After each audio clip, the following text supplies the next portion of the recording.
आज मैं आपके सामने एक ऐसा आंकड़ा दिखा रहा हूं जो देख के आप हैरान परेशान हो सकते हैं। मैं आज आपके सामने रेट ऑफ कंट्रीब्यूशन का एक चार्ट दिखा रहा हूं और इसके अंदर जो ज़रूरी चीज़ है वो आप देख के ज़रूर समझिएगा। मेरा नाम सागर है, मैं एक पीएफ कंसल्टेंट हूं। आपको ईपीएस 95 की जो भी वीडियो बना के दे रहा हूं वो तथ्यात्मक हैं, वो फैक्चुअल हैं और ये फैक्चुअल जानना इसलिए ज़रूरी है ताकि आपको कोई मिसगाइड करे तो आपको जानकारी हो। अगर आपको सही जानकारी नहीं होगी तो कोई भी आपको मिसगाइड कर सकता है। तो हम यहाँ पे जो भी बताते हैं वो एनुअल रिपोर्ट के हिसाब से या किसी सरकारी कागज के हिसाब से बनाते हैं। सबसे पहले आप ये देख लीजिए कि आज जो वीडियो मैं आपको दे रहा हूँ ये है एनुअल रिपोर्ट का पार्ट। इस एनुअल रिपोर्ट के अंदर में हम यहाँ पे आ जाते हैं पेज नंबर 40 पे। ये पेज नंबर 40 क्या कह रहा है? पेज नंबर 40 हमें बता रहा है कि हमारे पास जो टोटल फंड है, टोटल जो ईपीएस 95 का फंड है, इसके अंदर में 48% जो है वो एम्प्लॉयर का कंट्रीब्यूशन है और मात्र 7% जो है वो गवर्नमेंट का कंट्रीब्यूशन है और बाकी जो 29% है वो ब्याज है जो इस पे बना है। क्या मतलब बना?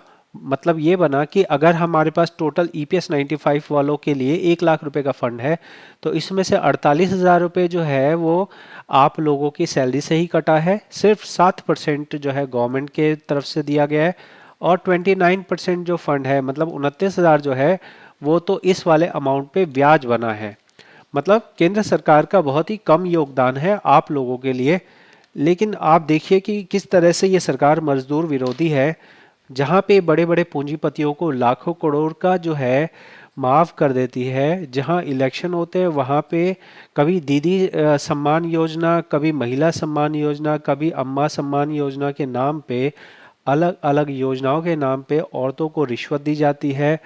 जो है किसान को इलेक्शन के टाइम पे नया जो है किसान सम्मान निधि दी जाती है। लेकिन जहां एक ऑर्गेनाइज सेक्टर में लोग 20 साल 25 साल काम कर रहे हैं, वहां जहां देना चाहिए वहां देने के नाम पे मात्र 7% जो है इनका कंट्रीब्यूशन है। और ये 7% तो मैं कॉर्पस कह रहा हूँ, हर महीने जो ये कंट्रीब्यूट करते हैं वो तो और भी कम है।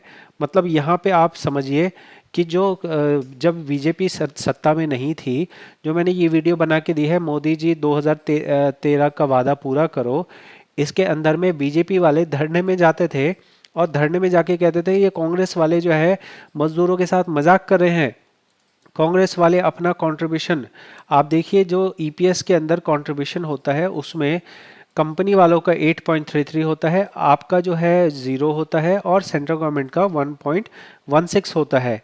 जब बीजेपी सत्ता में नहीं थी तब वो ये इस 1.16% को बढ़ा के 8.33% करने के लिए कहती थी। लेकिन जब ये इलेक्शन जीत गए उसके बाद ये अपने पुराने वादे भूल गए और अब 11 साल हो गए हैं और अभी भी यहाँ पे 1.16% ही दिया जा रहा है। अगर इसको बढ़ा के 8.33 कर दिया जाए तो इसमें लाखों करोड़ रुपए का इजाफा हो जाएगा फंड में और आप लोगों को पेंशन आसानी से बढ़ा के दी जा सकती है। जिनका मिनिमम पेंशन 1000 है उनको जो है 2000 तक दिया जा सकता है। अब किसी का अगर मान लो 1000 को 2000 करना है, इसका ये मतलब होता है कि 2000 तक जिसका भी है उन सबको 2000 मिल जाएगा। तो ये बेनिफिट जो है वो उन्हीं को मिलेगा जो जिनकी जो पेंशन है वो 2000 से कम है। अब 2000 से ज़्यादा वाले कितने परसेंट है, 2000 से कम वाले कितने परसेंट है, ये हम आने वाली और वीडियोस में देखेंगे। अभी के लिए आप ये देख लीजिए कि सरकार जो है वो 1.16% ही दे रही है और इस परसेंटेज को सरकार ने पिछले 11 वर्षों में बढ़ाया नहीं है। तो सरकार जो है बिल्कुल इच्छुक नहीं है आप लोगों की मदद करने के लिए। सरकार चाहती है कि बस आप लोगों को जुमला दिया जाए और धर्म के नाम पे लड़ाया जाए और जो है इसी तरह के फर्जी मुद्दों को रखा जाता है आपके सामने ताकि आपको भ्रमित करके आपसे वोट ले लिया जाए और उसके बाद में असली काम तो इनको किन के लिए करना है, असली काम पूंजीपतियों के लिए करना है। आप यहाँ जो आंकड़ा देख रहे हैं इस आंकड़े को आपको थोड़ा समझना पड़ेगा। सरकार जो है हर साल ईपीएफओ की बात की जाए, ईपीएफओ हर साल जो है बहुत सारा पेंशन डिस्ट्रीब्यूट करती है। ये जो पेंशन डिस्ट्रीब्यूट करी जाती है ये पेंशन दो तरह से होती है। एक तो वो पेंशन होती है जो लोग अपना पैसा निकाल लेते हैं, जो फॉर्म 10C भरते हैं, नौकरी 2 साल छोड़े हुए हो गया और वो पेंशन अपना निकाल रहे हैं। तो वो पेंशन निकालना एक हो गया, और हर महीने जो पेंशन ली जा रही है वो एक चीज़ हो गई। आप इसे यहाँ इस आंकड़े में देख लीजिए, 7,900 करोड़ जो है वो ये है जो फॉर्म 10C भर के लोगों ने नौकरी में रहते हुए, जिनकी उम्र 58 नहीं हुई है, उन्होंने निकाल ली। साथ में ही लगभग 15,000 करोड़ रुपए जो है वो 10D बुजुर्ग लोग जो अपना मंथली पेंशन ले रहे हैं उनके लिए है। तो इस तरह से 23,000 करोड़ रुपए बांटे गए। अब इस 23,000 करोड़ में जो सरकार का कंट्रीब्यूशन है, इस बांटने के अंदर जो सरकार का योगदान है वो साल दर साल घटता चला जा रहा है। आप यहाँ देख लीजिए, government contribution to of minimum pension as percentage of pension disburse, मतलब जो 1,000 रुपए की मिनिमम पेंशन दी जा रही है उसके अंदर जो बोझ पड़ रहा है, उस बोझ में सरकार पहले 8% का योगदान देती थी, जो घट के हमारे पास आज के दिन में 6.33% हो गया है। तो अगर सरकार ने अपने कंट्रीब्यूशन को फिक्स रखा होता तो यहाँ पे आप लोगों के कॉर्पस में और ज़्यादा पैसा होता, और ज़्यादा पैसा होता तो पेंशन बढ़ाने में दिक्कत नहीं होती। मतलब सरकार की तरफ से, मान मैं आपको दूसरा एग्जांपल के तरह समझाता हूँ। देखो, हुआ ये कि इनको पेंशन देनी है, मिनिमम पेंशन 1,000 रुपये। उस 1,000 रुपये को देने के लिए मान लीजिए कि एक्स्ट्रा इनको अपनी जेब से 200 रुपये देने पड़ रहे हैं। तो पहले क्या होता था कि पीएफ वाले बोलते थे भाई हमारे पास तो देने के लिए सिर्फ 100 रुपये हैं। तो केंद्र सरकार बोलती थी अच्छा जो कम पड़ रहा है वो मैं दूंगा, तो 100 रुपये सरकार दे देती थी। फिर क्या हुआ, ये 200 रुपये ही देने हैं। अब सरकार जो है, ईपीएफओ के पास पैसा बढ़ता जा रहा है, तो ईपीएफओ अपने तरफ से 200 में जहां पहले 100 रुपये कंट्रीब्यूट करती थी वहां मान लो 150 रुपये कंट्रीब्यूट करती है, और केंद्र सरकार अब जो है वो जो कम पड़ रहा है वो 50 रुपये कम पड़ रहा है, तो केंद्र सरकार से 50 रुपये कंट्रीब्यूट कर रही है। तो इस तरह से अगर हम ये समझें कि सरकार अगर आप लोगों के प्रति संवेदनशील होती तो वो दो तरह से अपने इस योगदान को बढ़ा सकती थी। एक तो ये था जो कि बीजेपी वालों ने खुद ही कहा था कि 1.16 को बढ़ा के 8.33 कर देना चाहिए। एक तो ये काम किया जा सकता था, और दूसरा काम ये किया जा सकता था कि जो गवर्नमेंट मिनिमम पेंशन में जो कंट्रीब्यूट कर रही है उसको कम ना करके उसको ज़्यादा कर देती, उसको 8.02 से कांस्टेंट रखती या एक कांस्टेंट फंड दे देती। होता क्या है, हर साल जो है ना बजट में से, हर साल बजट में से एक अमाउंट एलोकेट होता है, वो अमाउंट एलोकेट होके ईपीएस 95 के फंड में डाल दिया जाता है। तो ये बजट के अंदर जो है वो फंड को कम करते जा रहे हैं, कम करते जा रहे हैं, जिससे कि आप लोगों का फंड जो है, कॉर्पस जो है, कम हो रहा है।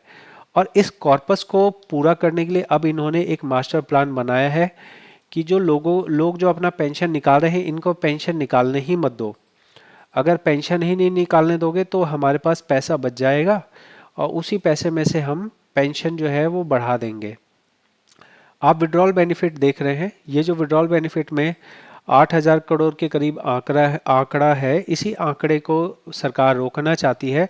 इसी आंकड़े में से सरकार चाहती है कि ये कोई भी अपना ना निकाल पाए, और ना निकाल पाए तो उसका बेनिफिट क्या होगा। आज से अगर मान लीजिए कोई 20 साल बाद अपना पेंशन निकालेगा, और 20 साल बाद या 10 साल बाद पेंशन निकालेगा, मान लो कि उसको 1,000 की जगह आपने 3,000 रुपये दिया भी, तो उस 3,000 की वही वैल्यू होगी जो आज के टाइम पे 1,000 रुपये है। तो मेरे हिसाब से तो लोगों को ऑप्शन देना चाहिए कि भाई साहब आप अपना पेंशन कटवाना चाहते हैं या नहीं कटवाना चाहते हैं। और मेरा ये रिक्वेस्ट है और मेरा ये मानना है कि जो यहाँ पे अभी ईपीएस 95 को मैनेज करने के लिए सिर्फ और सिर्फ एक ही संस्था ईपीएफओ को नियुक्त किया गया है, ये ईपीएफओ को हटा देना चाहिए। इसके बदले में प्राइवेट प्लेयर्स को भी लाना चाहिए, और प्राइवेट प्लेयर्स को लाने से यहाँ पे ट्रांसपेरेंसी बढ़ेगी, और यहाँ पे कंपटीशन बढ़ेगा, और कंपटीशन बढ़ेगा तो पेंशनर को फ़ायदा होगा। तो पेंशनर को ऑप्शन मिलना चाहिए कि वो ईपीएस कटवाना भी चाहते हैं कि नहीं कटवाना चाहते हैं। मेरे हिसाब से इस स्कीम से बेहतर और स्कीम हो सकती है जहाँ पे आप लोगों को ट्रांसपेरेंसी से आप अपना कंट्रीब्यूट करेंगे और कहीं बेहतर आपको रिटर्न मिलेगा, जो कि आज के समय में EPS 95 के मेंबर्स को मिलता हुआ नहीं दिख रहा है। इसलिए आप लोगों का ये निराशा है, इसलिए आप लोगों के अंदर ये हताशा है। आप मेरी बात से कितना सहमत हैं ये ज़रूर कमेंट में बताएं, और ये इन्फॉर्मेशन आपको कैसी लगी है ये ज़रूर बताएं। मेरा उद्देश्य किसी सरकार का विरोध करना नहीं है, मेरा उद्देश्य किसी व्यक्ति का विरोध करना नहीं है, किसी संस्था का विरोध करना नहीं है। मैं आपको आंकड़े के हिसाब से आपको फैक्चुअल चीज़ें बता रहा हूँ, आपको वो सब चीज़ें बता रहा हूँ जो आपको कोई और बताने में इंटरेस्टेड नहीं है। ये रिपोर्ट पढ़ने का काम जो है मेहनत वाला है। इस रिपोर्ट को पढ़ने के लिए किसी को पढ़ना आना चाहिए, तभी वो पढ़ सकता है। तो आप लोगों को जो दिखाया जा रहा है वो एक प्योर नॉलेज है, प्योर इन्फॉर्मेशन है। आपको ये जानकारी कैसी लगी है ज़रूर बताएं कमेंट में, और हम और वीडियोस में आपको बताएंगे बहुत सारी ऐसी चीज़ें जो अभी तक आप लोगों से छुपी हुई हैं। बहुत बहुत धन्यवाद।